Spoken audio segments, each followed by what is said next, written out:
ঘাটে সুন্দরী মেয়েদের কাছে রোমিও সাজাটা কতদিন না প্র্যাকটিস করছেন? কথা বলবেন তাই খবর নিজে থেকে পৃথিবীটা বেকার করার চেষ্টা করবেন না। হোয়াট ইউ সে? ঢাকাতে আমি তোমাকে মেরেছি? আমি বলিনি। আমি শুধু বলতে চাই সামান্য ঘটনাকে অসামান্য করে পথে ঘাটে বাসে ট্রামে চিন্তা করে যা বলতে ভালোবাসে আর তা যাই হোক আপনার ভদ্র মহিলা নয়। হোয়াট? আমি অভদ্র? সেটা আপনি বাড়িতে বসেই চিন্তা করবেন। যান এখান থেকে। হ্যাঁ যাবো, তবে যাওয়ার আগে তোমার মতন গ্রহণকে আমি উচিত শিক্ষা দিয়ে দেবো রাস্কেল। রাউন্ড ডাক্তারে যখন দিলেন তখন তার কামড়টা সহ্য করবেন না। লাগছে এই হাতটা আমি চিরজনে ধরেনি। শুনুন, কিচেন রুমে রান্না করার জন্য ঈশ্বর যে হাতটা তোমাকে দিয়েছে সেটা এভাবে অপব্যবহার করবেন না। ওকে, তোমার আজকের ব্যবহারটা আমি কোনোদিন ভুলব না। আবার যদি কোনোদিন দেখা হয় সেদিন চাপকে পিঠে চামড়া তুলে নিয়ে আমি বুঝিয়ে দেবো আমি রুদ্র প্রতাপ সেন শর্মার মেয়ে পামেলা সেন শর্মা।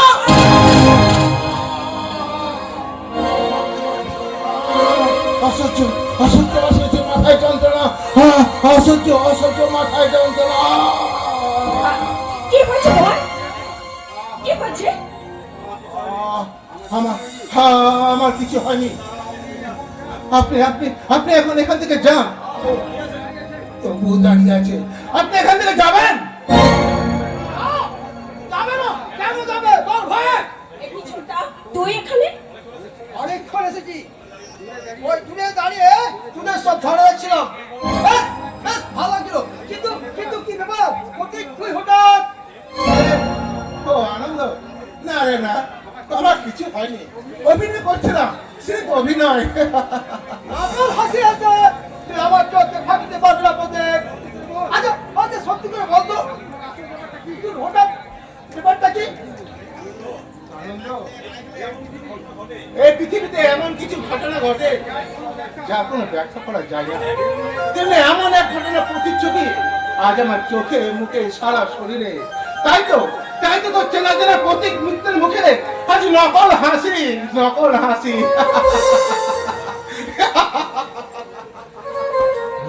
ছোটা রুদ্র প্রতাপ সেন শর্মার ফ্যামিলি ছেলে যে এত নিচে নেমে গেছে তা যদি আগে থেকে জানতাম তাহলে বিলেত থেকে কিছুতে আমি নরক দর্শন করতে আসতাম না। জানি না করে স্পষ্ট করে বলবি ও নরকটা কোথায় এমন কি? তোর মনে রে ছোটা, তোর আচারে তোর রুচিতে নাহলে সেন শর্মার ফ্যামিলির ছেলের বন্ধু একটা রক ম্যাচ অনুষ্ঠান হয় কি করে? একটা মানুষকে দিকে ওপরটা বিচার করা ঠিক নয় জানালো, ঠিক নয়। তুই জানিস না ওই প্রতীক মিত্র?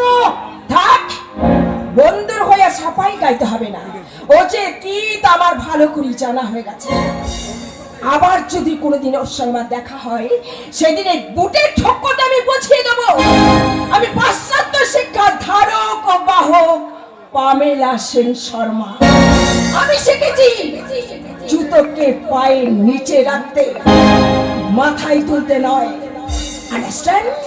I think you better understand.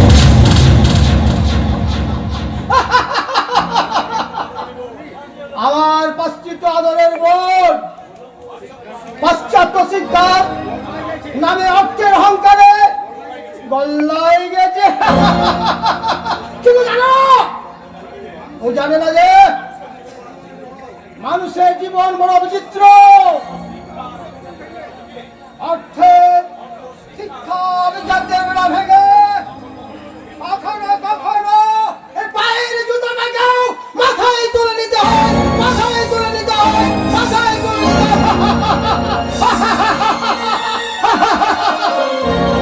জুতোগুলো তুমি হাতে করে নিয়ে এলে বাবা? তাতে কি হয়েছে বাবা? ছেলের সুবিধা অসুবিধা বাবা ছাড়া কে বেশি বুঝবে বলো? তাই যদি হয় তাহলে রচনা রনিতার বেলায় তুমি এটা করো না কেন? ছেলে মেয়ে নয় বাবা। কেন যে করি না তা আমি তোমায় বলে বোঝাতে পারবো না বাবা। আর কি বোঝাবে তুমি? চোখের সামনেই তো দেখতে পাচ্ছি আমার জন্য ওদের চেয়ে ভালো পোশাক, ভালো খাবার। ওরা কলেজে যাবে হেঁটে আর আমি। তুমি আমায় রিক্সায় চেপে যাও তাই তো? তাতে কি হয়েছে বাবা? তুমি কত ভালো ছাত্র আর ওরা তোমার জন্যই আজ ওর লেখাপড়া গোল্লায় গেছে বাবা। তুমি যদি এক ছেলেকে বেশি স্নেহ মায়া মমতা না দিতে, তবু তবু তোমার সঙ্গে শিক্ষায় পাল্লা দিতে পারতো না বাবা। কারণ এই যে ঈশ্বরের লিখন কে খণ্ডাবে বলো? তার মানে সব কথার মানে বোঝার মতো বয়স তোমার এখন হয়নি বাবা। তবে একটাই কথা মনে রেখো, আমার কাজে একদিন হয়তো অন্যায় ছিল, কিন্তু আজ আমি যা করছি তার মধ্যে এতটুকু অন্যায় নেই। কি বলছো? তোমার কথা তো আমি কিছুই বুঝতে পারছি না বাবা। তুমি আজ যা করছো সেই সেই মহাপাপের প্রায়শ্চিত্ত। না, এ তোমার ভুল ধারণা বাবা, এ তোমার ভুল ধারণা। কারণ আমি জানি আমার বাবা কোনোদিনও কোনো অন্যায় কোনো পাপ করতে পারে না। আরে পারে, আমি বলছি পারে। কারণ মানুষের জীবনে জোয়ার ভাটায় কখন যে কি হয় তাকেও বলতে পারে না।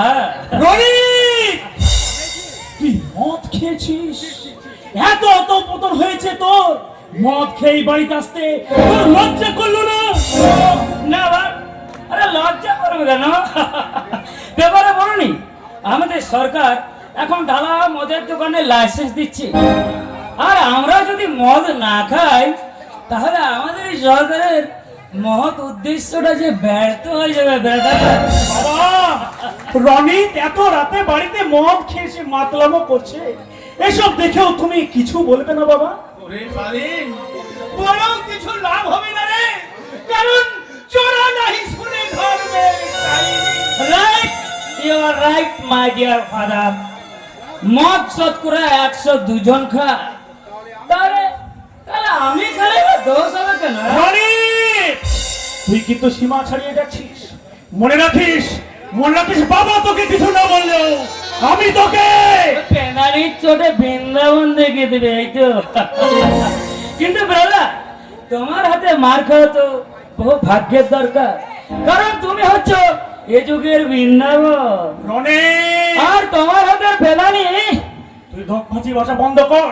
মনে রাখিস, এটা একটা ভদ্রলোকের বাড়ি। এই আমি মুখে ফুলু পেড়ে দিলাম, হ্যাঁ, আর আমি কোনো কথা বলবো না।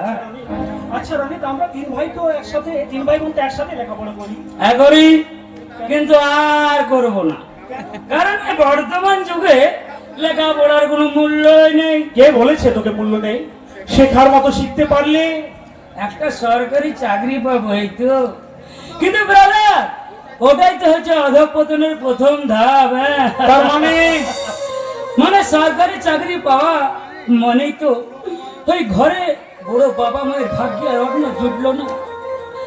কারণ তখন সে সম্ভ্রান্ত ধনী পরিবারে বিয়ে করবে, আর শিক্ষিত আদরের দুলালিকে নিয়ে অন্যত্র গিয়ে বাড়ি করে ছোট্ট সুখী সংসার গড়ে তোলার চিন্তা করবে, আর সমাজকে ভুলে যাওয়ার চেষ্টা করবে যে ঘরে অবিবাহিত বোনের কিভাবে বিয়ে হবে তার তার কথা তার মাথা থেকে কর্পূরের মতো হয়ে যাবে। আর সবার আগে ভুলে যাওয়ার চেষ্টা করবে যে কাদের ত্যাগ তিতিক্ষায় সে চাকরিটা পেয়েছে। তাহলে তুই বলতে চাস? আমি কিছু বলছি না দাদা, আমি কিছু বলছি না। বলছে এই গ্রামের চিত্র, বলছে এই শিক্ষিত সমাজ, আর এই শিক্ষিত সমাজের বেদনা হতো হাজার হাজার বাবা মায়ের চোখের জল। এই চোখের জল মুছে দিয়ে আমি তোকে প্রমাণ করে দেবো রনিত, যে সব শিক্ষিত ছেলেই বেঈমান বিশ্বাসঘাতক নয়। শিক্ষা জাতির মেরুদণ্ড। শিক্ষা শিক্ষা মানুষকে মহান করার একমাত্র পথ। আরে ছিল এককালে ছিল, কিন্তু আজ আর নেই। বর্তমান যুগে এই রাজনীতির ঘোষণা করতে পড়ে শিক্ষা রসাতলে। না, এই ভারতবর্ষের বুকে একদা জন্মেছিলেন ঈশ্বরচন্দ্র বিদ্যাসাগর, রাজা রামমোহন রায়, স্বামী বিবেকানন্দ, আর এই বর্তমানেও জন্মেছে অমরত্ব সেনের মতো মানুষ। বন্ধ কর তোকে ওই শিক্ষার লড়াইটা। আমি একজন রিক্সাওয়ালা মানুষ, আমার ওই জ্ঞান করবে ডায়লগ শুনে কোনো লাভ আছে, কারণ রিক্সাওয়ালা হয়ে তুমি জন্মগ্রহণ করোনি, কিন্তু রিক্সা চালিয়ে আমাকে যে শিক্ষায় তুমি শিক্ষিত করেছো, সেই শিক্ষার জোরেই তোমার হাত থেকে রিক্সা কেড়ে নিয়ে আমি রনিতকে বুঝিয়ে দেবো শিক্ষা কেবল আত্মসুখের জন্য নয়, শিক্ষা সমাজ সংসার তথা সারা দেশের মঙ্গলের চাবিকাঠি। কিরে, এরপরও কি তুই ভালোভাবে লেখাপড়া শিখবি না? ভালোভাবে বাঁচার চেষ্টা করবি না? ভালোভাবে বাঁচা ভালোভাবে বাঁচার মোহ যে আমার শেষ হয়ে গেছে বাবা। এক একবার তোমার আর দাদার কথা শুনে মনে হয় আমি ভালোভাবে বাঁচবো, কিন্তু কিন্তু কিন্তু কিন্তু কিন্তু কি? কিন্তু একটা অজানা আতঙ্ক আমাকে টেনে নিয়ে গিয়ে অন্ধকার কূপে নিক্ষেপ করতে চাইছে বাবা। রনি! তাই আমি হাজারো চেষ্টা করেও আমি সেই অন্ধকার থেকে নিস্তার পাচ্ছি না বাবা।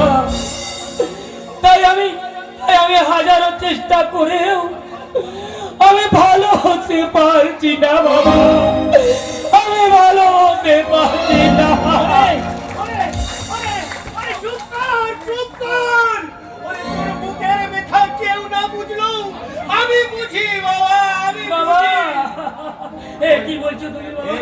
ওরে, তোর অধঃপতনের জন্য আমি দায়ী। না কি বলছো বাবা, তুমি কি বলছো? আমি তো কিছুই বুঝতে পারছি না বাবা। এর চেয়ে বেশি কিছু বোঝার চেষ্টা করিস না বাবা। শুধু একটাই কথা জেনে রাখ, পাপ আর পারা কেউ কোনোদিন হজম করতে পারেনি। তাই এই সংসারে যা কিছু অঘটন ঘটবে